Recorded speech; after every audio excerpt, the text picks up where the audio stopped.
ನಾನು ಕೊನೆಯಲ್ಲಿ ಏನು ಅರ್ಜಿ ಮಾಡಿದ್ದೀನಿ ಅಂತಕ್ಕಂಥದ್ದನ್ನು ಹೇಳ್ಬಿಡ್ತೀನಿ. ಪ್ರೈಮ್ ಮಿನಿಸ್ಟರ್ಗೆ ಬರೆದಿರ್ತಕ್ಕಂಥ ಲೆಟರ್ನಲ್ಲಿ, in light of the above, I urge your personal intervention to suspend the implementation of the VBG-Ramji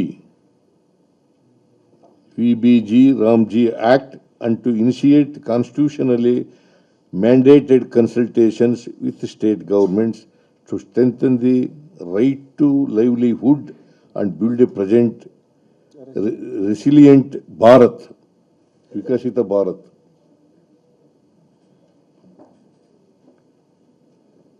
ಸದೃಢವಾದಂಥ ಭಾರತವನ್ನು ನಿರ್ಮಾಣ ಮಾಡಬೇಕು ಅಂತೇಳಿ ನಾನು ಪ್ರೈಮ್ ಮಿನಿಸ್ಟ್ರಿಗೆ ಬರೆದಿರ್ತಕ್ಕಂಥ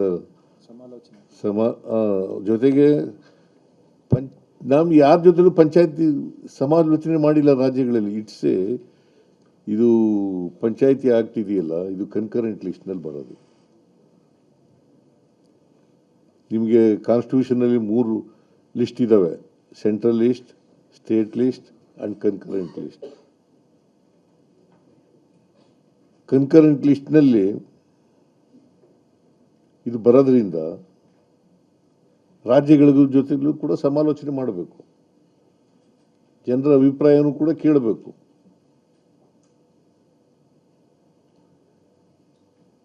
ಇವರು ಸರ್ವಾಧಿಕಾರಿ ಧೋರಣೆಯನ್ನು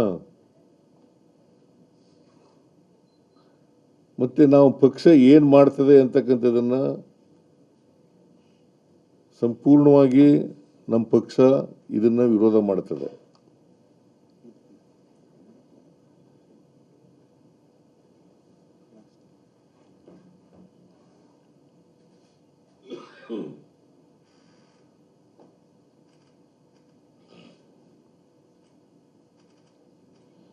ಆಮೇಲೆ ಈ ಎಂಪ್ಲಾಯ್ಮೆಂಟ್ ಗ್ಯಾರಂಟಿ ಸ್ಕೀಮ್ ಇದೆಯಲ್ಲ, ಮನ್ರೇಗಾ,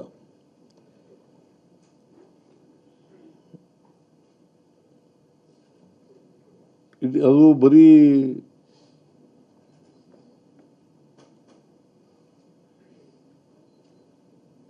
ಜನರ ಕೆಲಸ ಅಷ್ಟೇ ಅಲ್ಲ,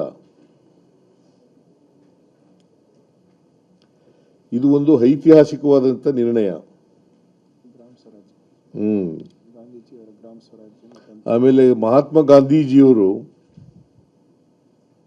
ಗ್ರಾಮ ಸ್ವರಾಜ್ಯದ ಕನಸು ಕಂಡಿದ್ರಲ್ಲ, ಅದನ್ನ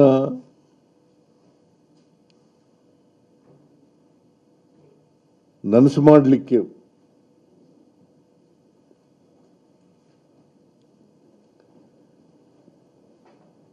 ಇದು ಒಂದು ಹೆಜ್ಜೆಯಾಗಿತ್ತು.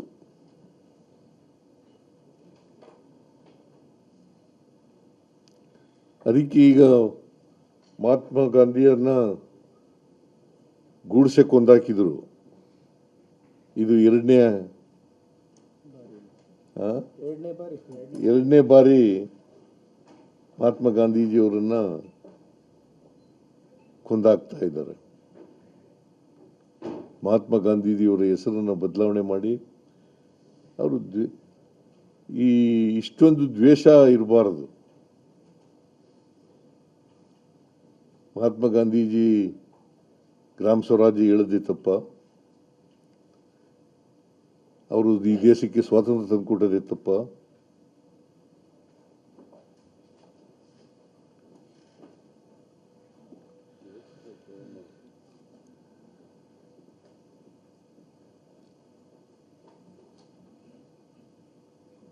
ಇಡೀ ದೇಶದಲ್ಲಿ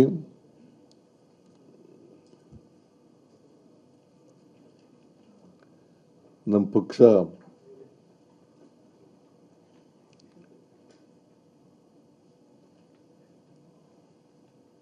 ಮನ್ರೇಗಾ ಕಾಯ್ದೆಯನ್ನು ಮತ್ತೆ ಪುನಃಸ್ಥಾಪಿಸಬೇಕು.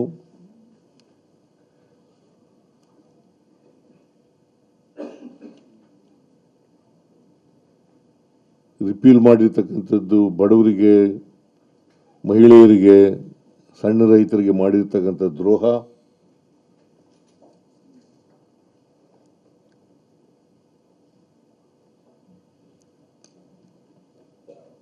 ಅಂಥೇಳಿ ನಾನು ಒತ್ತಾಯವನ್ನು ಮಾಡ್ತಾ ಇದ್ದೇನೆ.